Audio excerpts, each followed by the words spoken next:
আসসালামু আলাইকুম। যারা দক্ষিণ কোরিয়াতে চিকিৎসা লাইসেন্স প্র্যাকটিক্যাল পরীক্ষা দিবেন তাদের জন্য ভিডিওটা খুবই গুরুত্বপূর্ণ।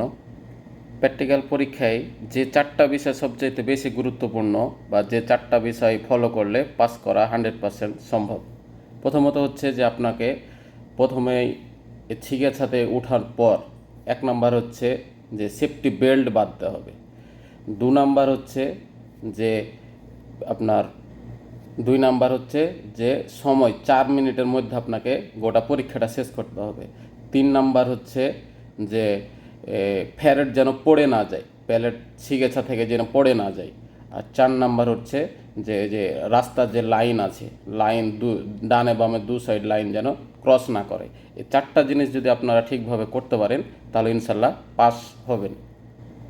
4 মিনিটের মধ্যে যেসব জায়গাগুলোতে আপনার পয়েন্টগুলো কাউন্ট হয় সেগুলো হচ্ছে যে 1 নাম্বার পার্কিং সিস্টেমটাতে কাউন্ট হয়, 2 নাম্বার ফেরত নেওয়ার জন্য, 3 নাম্বার নেওয়ার পর পিছনে এসে নিচে রাখা ফেরত নিচে করার ক্ষেত্রে, তারপরে 3 নাম্বার এভাবে গিয়ে 4 নাম্বারে ফেরত রাখার ক্ষেত্রে পয়েন্ট হয়, আবার পিছনে এসে এ জায়গাটাতে পয়েন্ট কাউন্ট হয়, আবার সামনে গিয়ে ফেরত নিবেন সে জায়গাতে কাউন্ট হয়, এবং ফেরত নেওয়ার পর পিছনে এসে ব্যাকে এই জায়গাটাতে পয়েন্ট কাউন্ট হয়। এই জায়গাটাতে আসার পরে আবার পিছনে এসে ফেরত রাখার পরে এই যে এখানে রাখবেন 8 নাম্বার এসে কাউন্ট হয়, এবং সর্বশেষ পিছনে এসে যখন পার্কিং করবেন 9 নাম্বারে পয়েন্ট কাউন্ট হয়। অর্থাৎ এই কার্যক্রমটি যদি আপনি ঠিকভাবে শেষ করতে পারেন তাহলে পাস করতে পারবেন ইনশাআল্লাহ। এই জায়গায় সামনে যে জায়গাটাতে ফেরত থাকে এই জায়গাটাতে এই যে ড্রাম আছে, একটা ড্রামের ওপরে আপনার প্লান সিটের ড্রামের ওপরে প্লাস্টিকের থাকে, ফেরত থাকে। আর এই জায়গাটাতে প্লাস্টিকের ফেরত রাখা থাকে, তার উপরে আর একটা মানে যেটা নিয়ে যাবেন ফেরত সেটার উপরে যা রাখতে হয়। তাহলে সম্পূর্ণ 4 মিনিটে কি কি করতে হয় সেটা আমি দেখাই দিই, তাহলে ইনশাল্লাহ আপনারা পারবেন। প্রথমত আপনাকে এখানে যখন আপনি থাকবেন, চেয়ারে বসে থাকবেন, আপনার যখন সময় আসবে তখন এসে আপনি ছিগেছাতে উঠবেন। ছিগেছাতে ওঠার পরে ফার্স্ট উঠে আপনি সিট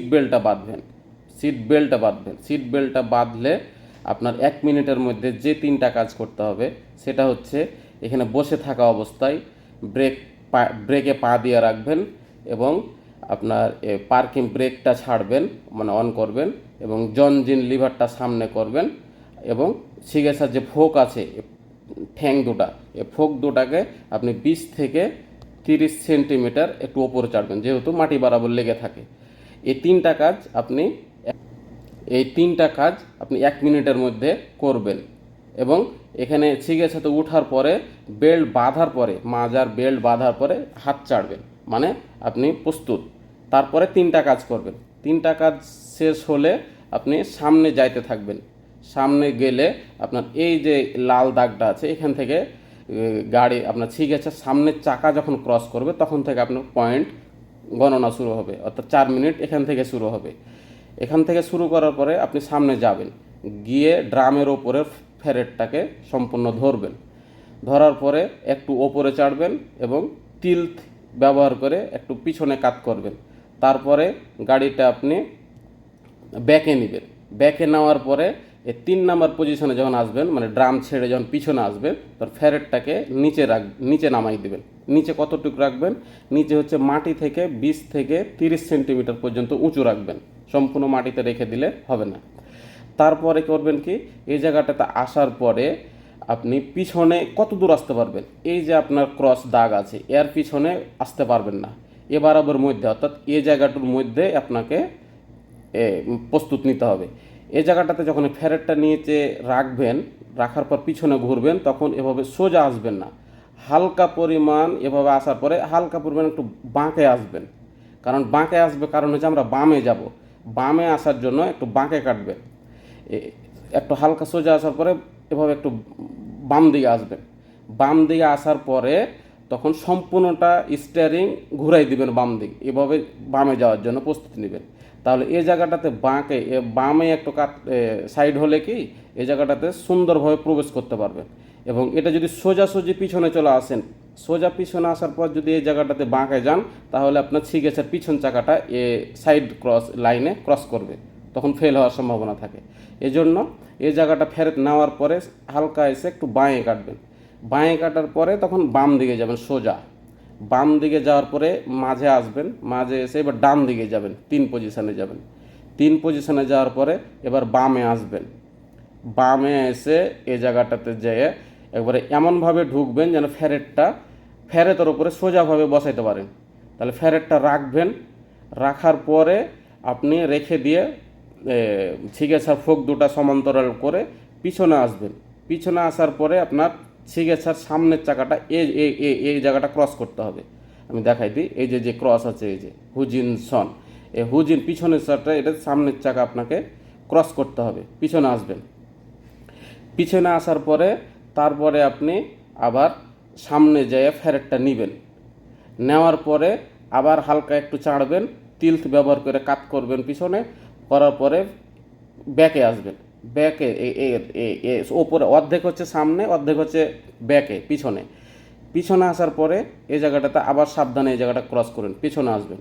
পিছনে আসার পর এভাবে আসতে থাকবেন, থেকে এখানে বাঁয়ে ঢুকবেন। বাঁয়ে ঢোকার পরে এই জায়গাটাতে দেখাই দিই কীভাবে ঢুকবেন। এই জায়গাটাতে আপনি সম্পূর্ণ এভাবে বাঁক নেবেন না। বাঁক নিলে হয় কি, এই জায়গাটা সোজা হবে না। এই জায়গাটাতে হালকা বাঁক নেবেন। এই জায়গাটাতে হালকা বাঁক নেওয়ার পরে হালকা সোজা আসবেন। এই জায়গাটা, এই যেটা হালকা সোজা এসে আবার বাঁক নেবেন, তাহলে হবে কি এ ড্রাম বরাবর সোজা হবে ছিগেছাটা। আর যদি আপনি এই জায়গাটাতে সম্পূর্ণটা বাঁক নিয়ে নেন তাহলে কিন্তু এই জায়গাটা সোজা হবে না। এই জন্য আপনার উচিত হবে এই জায়গাটাতে আসার সাথে সাথে বাঁক নেবেন, নিয়ে একটু সোজা আসবেন, সোজা এসে আবার বাঁক নিয়ে এসে সোজা হবেন। আসার পরে এই জায়গাটা কত দূর আসতে পারবেন, এই জায়গাটা আসতে পারবেন এ লাইন বরাবর, এর বেশি আসতে পারবেন না। বেশি যদি চাকা ঠেকে যায় তাহলে ফেল করাই দেবে। এই জায়গাটাতে আসার পরে হালকা একটু সোজা নেবেন, বাঁক নিব, তারপর সামনে যায় আবার ফেরেটটা ড্রামের ওপরে রাখবেন। ড্রামের ওপরে রাখার পরে আবার ব্যাকে আসবেন। ড্রামে রাখার পরে আবার ব্যাকে আসবেন। ব্যাকে এসে লাইন ক্রসের আগে আবার ফোক দুটাকে নিচে নামাই দেবেন। কত দূর নামাবেন, মাটি থেকে 20 থেকে 30 সেন্টিমিটার নামাইবেন। নামার পরে আবার যখন পিছনে এসে পার্কিং করবেন এই জায়গাটাতে, আর এই লাইনটা ক্রস শুরুর লাইনটা এবং এসে এই জায়গাটা ক্রস করার 4 মিনিটের ভিতরে যদি সম্পূর্ণ কাজটা করতে পারেন তাহলে ইনশাল্লাহ পাস হয়ে যাবে। সম্পূর্ণ পরীক্ষাতে 2টা জিনিস ফলো করলে ইনশাল্লাহ পাস হয়ে যাবে। 1 নম্বর হচ্ছে ফেরেত নেওয়ার পরে পিছনে এসে হালকা কাট করবেন বাঁয়ে কাটার পরে তখন বাঁয়ে ঢুকবেন। আর শেষের পজিশনটা হচ্ছে ব্যাকে আসার সাথে সাথে সাথে সাথে এখানে ব্যাকে নিয়ে একটু সোজা আসবেন, তারপরে ব্যাকে নেবেন, তাহলে হবে কি এই জায়গাটা সোজা সোজা হবে। তাহলে এভাবে আপনারা পরীক্ষা দিতে পারবেন। আরেকটা গুরুত্বপূর্ণ প্রশ্ন হচ্ছে যে আমরা যখন সামনের দিকে যাই, মানে এখান থেকে ফেরেত নেওয়ার পরে সামনে গিয়ে এখান থেকে যাওয়ার পরে সামনে এখানে যেন ফেরেতটা রাখে, অনেক সময় হয় কি ফেরেতের উপর ফেরেত সেন্টার হয় না। তো সেন্টার না হওয়ার কারণে একবার রাইখে দিয়ে আবার যদি ধরতে যান তাহলে কিন্তু ফেল। অতএব আপনাকে এই জায়গাটা এমনভাবে ঢুকতে হবে যেন ফেরেতটা সেন্টার হয়। তবে একটা সুবিধা হচ্ছে যে যদি 4 ইঞ্চি কম বেশি হয় রাখতে গিয়ে তো আপনি রেখে দিবেন, কারণ বারবার সেন্টার করার জন্য যে সময়টা নষ্ট করবেন সেটাতে 4 মিনিটে আপনি পরীক্ষাটা শেষ করতে পারবেন না। তাহলে উচিত হবে যে 4 ইঞ্চি, অর্থাৎ এই ডানে হোক আর বামে হোক, যদি 3 থেকে 4 ইঞ্চি যদি কম বেশি হয় তাও সমস্যা না, আপনি রেখে দেবে, হয়তো বা পয়েন্ট কাটবে কিন্তু ফেল করাইবে না। তাহলে এই জায়গাটা ফেরত রাখা এবং এখান থেকে ব্যাকে এসে নেওয়ার পর ব্যাকে এসে এই জায়গাটা ব্যাকে আসার পর আবার এই জায়গাটাতে ড্রামের ওপর ফেরত রাখা, এটাও সেম পজিশান। ফেরত যদি ড্রামের ওপরে সেন্টারে রাখতে না পারেন তাও সমস্যা না, 4-5 ইঞ্চি যদি কম বেশি হয় ফেরতটা পড়ে যাবে না, আপনাকে সময়ের ভিতর রাখলে হবে, হয়তো বা পয়েন্ট কাটবে তবে ফেল করাইবেন না।